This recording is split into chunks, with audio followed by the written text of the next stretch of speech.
Hey guys, what is up? It is the Fast Break Report here, bringing you guys another vlog. It's been a while. I haven't made a video in a while. I've been kind of busy, but I wanted to talk about what I now consider to be the worst trade in NBA history.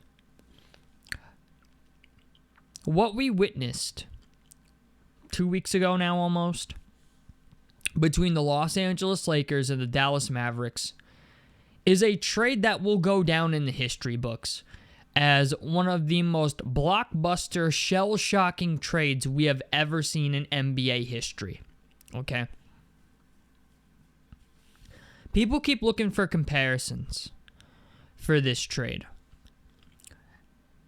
I'm gonna be honest. This is gonna go down in history as probably one of the worst trades in NBA history if you're a Dallas Mavericks fan, okay? Because this isn't just, Karl Anthony Towns to the Knicks, okay, for Julius Randle, even though that trade didn't work out as well for Minnesota as they had liked.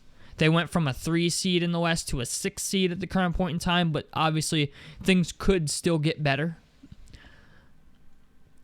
This is like Babe Ruth to the Yankees. This is like Wayne Gretzky to the Oilers, okay? This is the type of trade we're talking about. The Dallas Mavericks traded a 25-year-old superstar for an aging, injury-prone Anthony Davis at 31 years old. And I know you hear 31 years old and you think that's not really that old. And honestly, it's not. It's not super old in NBA terms, but you traded for a player entering his prime, or you traded a player entering his prime for a player that was already in their prime.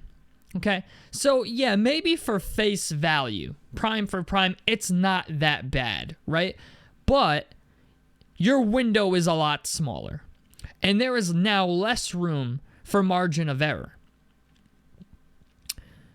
Sure enough, tonight's the night that Luka Doncic will be making his Los Angeles Lakers debut against the Utah Jazz at 10:30 tonight. He's a game time decision, but I'm almost pretty positive he's going to play.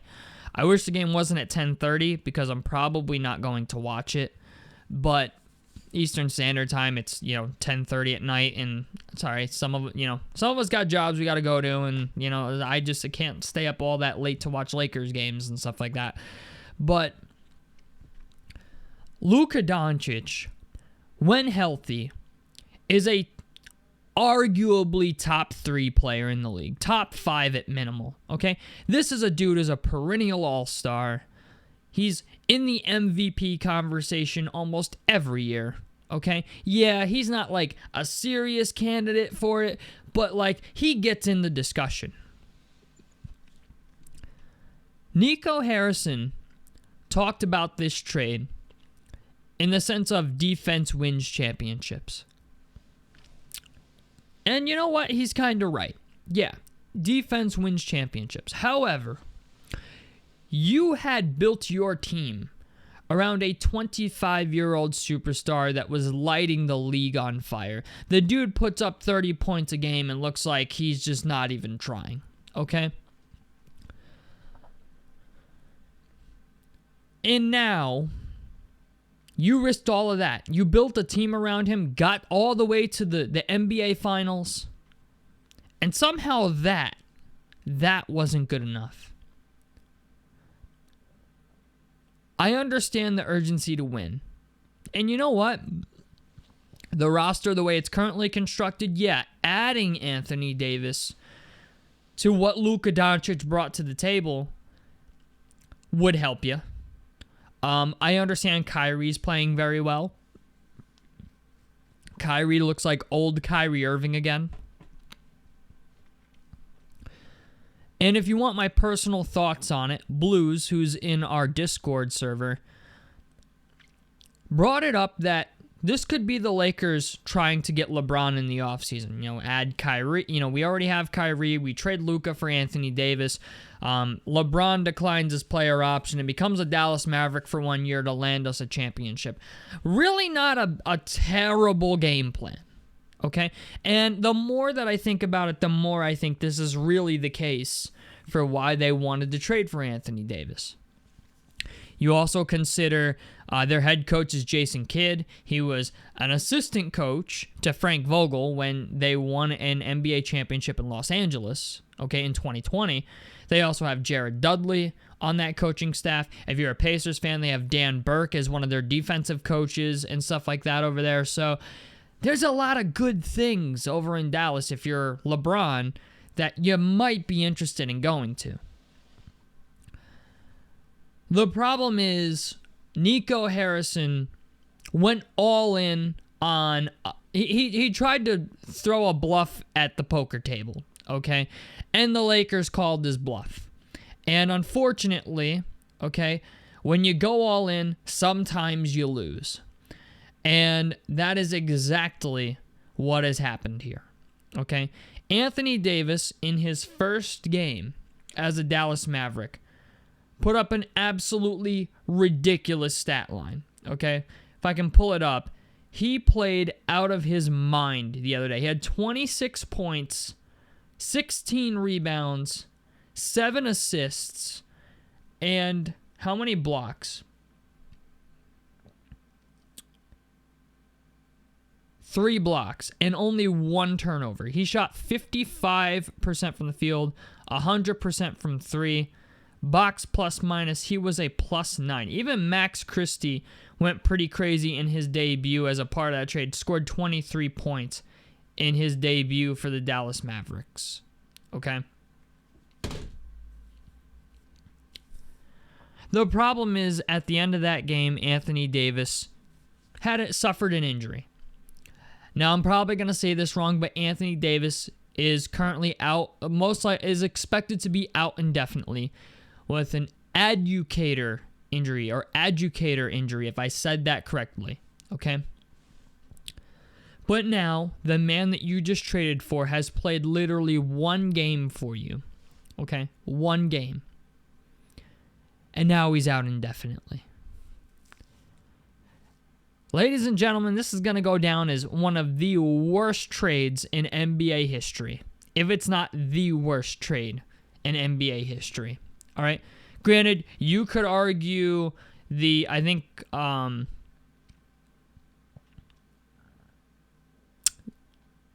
a couple draft pick trades in NBA history you could maybe make an argument for. But like the Kobe Bryant trade and stuff like that during the draft, my point is, this is a trade that is already off to a horrible start.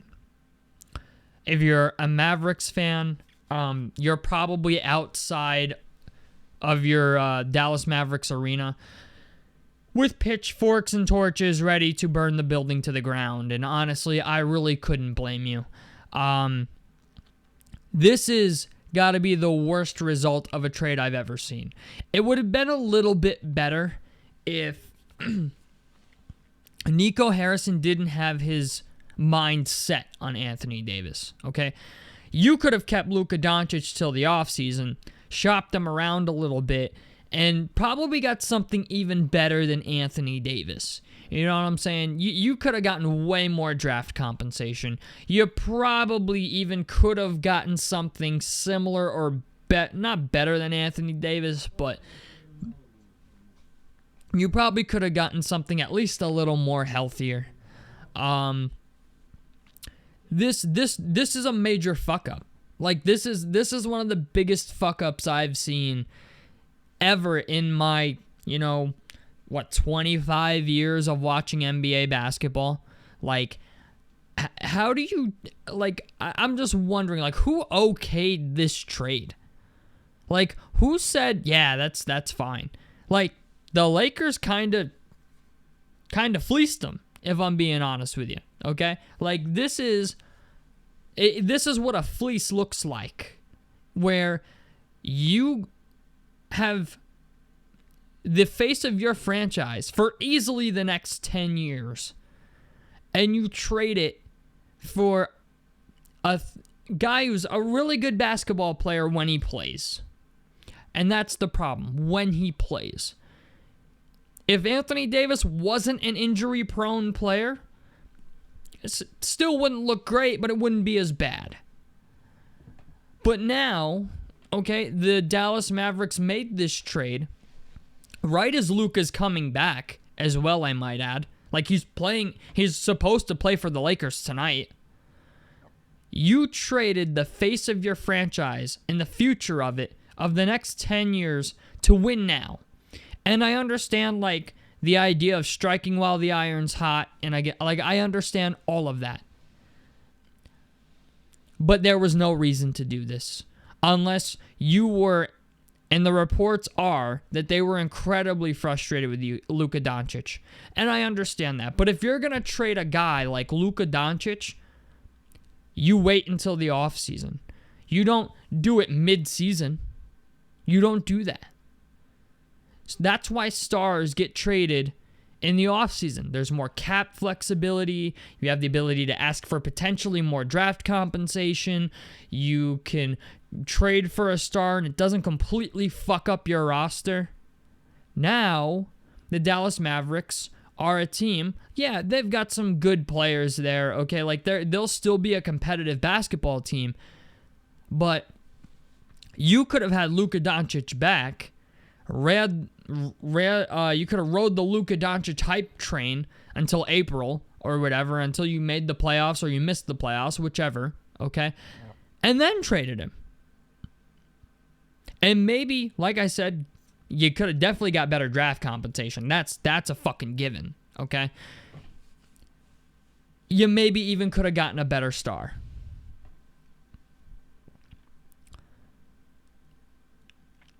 I've seen some crazy incompetence in my life with the NBA. You know, a long time, the Knicks were an incompetent franchise. Still to this day, the Sacramento Kings are an incompetent franchise.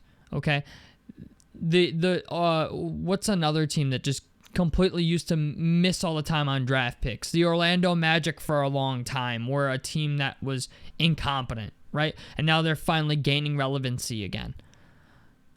But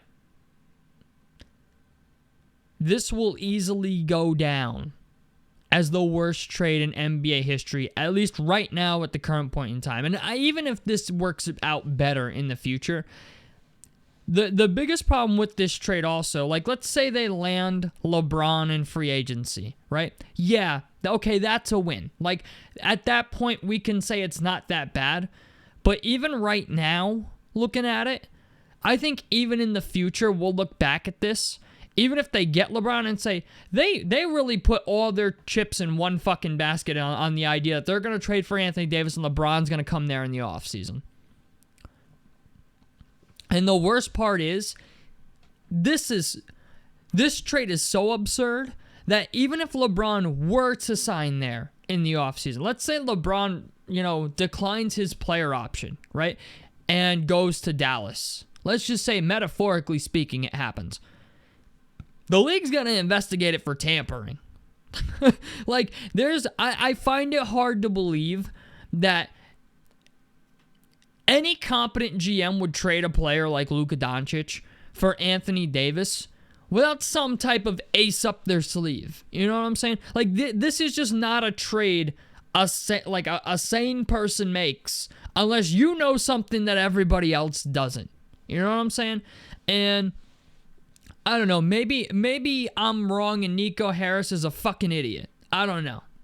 But right now, this looks like the worst trade in NBA history. And even if it does pan out in the end, we're all going to look back on it and go, Nico Harrison took an incredibly insane fucking gamble on trading Luka Doncic for Anthony Davis. Because there was no guarantee that LeBron would sign there. And even, like I said, even if he does, the league will most likely investigate it. They're going to investigate everything. They're going to, look at phone calls. They're going to look at emails. They're like if LeBron signs with the Dallas Mavericks this offseason, I'd be very, very shocked if the NBA doesn't investigate this. I would. I'd be very shocked if they don't investigate this, because I find it also hard to believe, like, this doesn't seem like something LeBron would do, like, do an inside job, technically, like a tampering inside job in the NBA. But this is also something that I've always kind of feared, if I'm being honest with you.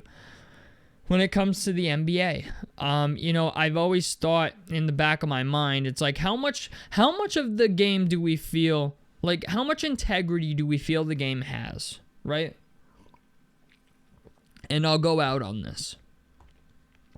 How much integrity do we feel the game or any sports league has? Because I've always thought in my mind, what would be stopping a player from telling the front office on an expiring contract, hey, trade me to another team, get what you can for me, and I just won't sign an extension with them. I'll become an unrestricted free agent and then sign with you in the offseason. What is stopping anybody from doing that? I mean, you could probably keep it under wraps if you had all the right technology, I don't know, VPN, maybe you use a disposable cell phone and, everybody's in on it. But only this time, let's just say they were like, I don't know, maybe LeBron had a conversation with Nico Harrison or Jason Kidd or Jared Dudley or Kyrie Irving or Anthony Davis, whoever, and just said, hey, trade Anthony Davis. Trade Luka for Anthony Davis, and I will come there in the offseason and we'll win a ring in Dallas. Like, I know it's conspiracy theory at this point, and it is a conspiracy theory, but I've thought about this for a very long time. I'm like, and honestly, this is obvious tampering, right? If this were the case. What are the repercussions for something like this? Like, what's the fine, right? Because if you ask me, this is almost as bad as what Jonte Porter and Terry Rozier are being accused of doing, with calling the integrity of the game into question. Because you'd be essentially sabotaging a team so you could end up on another team. I don't like to get super crazy conspiratorial, if I'm saying that correctly. But I don't think it's out of the realm of possibility. This is something, we see players all the time. We saw Dwayne Wade, Chris Bosh, and LeBron team up in Miami. What's stopping LeBron from teaming up in Dallas with Anthony Davis and Kyrie Irving? Like, just taking one more trip around the sun. You know what I'm saying? I don't know. At this point, I sound like a conspiracy theorist, but it's something I've always thought of. It's something that in the back of my mind I've always been like, what is stopping players from doing this? Like, what? The only thing you would have to worry about in a situation like this is if it gets out, right? That's the biggest issue with it. It's like, you can plan shit like this. You can easily plan something like this. It's just the idea of getting away with it. That's the hardest part, is getting away with it. Now, there's other people. I've seen videos about, like, the Dallas Mavericks wanting to move their team to another city and stuff like that. I don't know how much I believe all that. But it just seems oddly suspicious that they would trade arguably a top 5 player in the league for a guy who's maybe in the top 15. Okay, like, or maybe in the top 10 or right outside the top 10. You know what I'm saying? Like it's the drop off is enough to be understandable for why they would do it, but it's also egregious enough to be questioned. You know what I'm saying? Like, you could look at it at face value and say, okay, like, I can see why they do this, but at the same time, we're all looking at it side-eyed like, this is fucking egregious. Like, why would you trade a generational talent for a guy who's just, I don't know, like, really, really, really good? You know what I'm saying? Like, a guy that's, I guess we could consider Anthony Davis a generational talent, because he was when he was drafted, But for an injury-prone superstar, like an up-and-coming superstar who's already established, for an injury-prone superstar, you know what I'm saying? This is like trading your brand new Lamborghini Huracan for like a Ferrari SF90, but the problem is the Ferrari SF90 only works sometimes. You know what I'm saying? It doesn't start when it's cold outside or some crazy shit like that. You know what I'm saying? So that's why I'm like kind of like, this is easily the worst trade in NBA history, without a doubt. Like this goes in the books at the current point in time. Like this is easily the biggest trade we've ever seen at the NBA trade deadline, I think, in NBA history. But it's also like one of the most like egregious, historical, shell-shocking ones that we've ever seen in the history of the league. So I don't know. We'll have to wait and see how this pans out. But there's going to be a lot of eyebrows raised in the offseason if LeBron signs with the Dallas Mavericks. I'm just telling you right now. If LeBron signs with the Dallas Mavericks in the offseason and declines his player option and goes there, there's going to be a major tampering investigation going on. That's all I'm saying. So tell me what you guys think about this down below in the comment section below. A like helps me out. Subscribe if you guys want to see more on the Fast Break Report. And I'm out of this motherfucker. Peace, guys.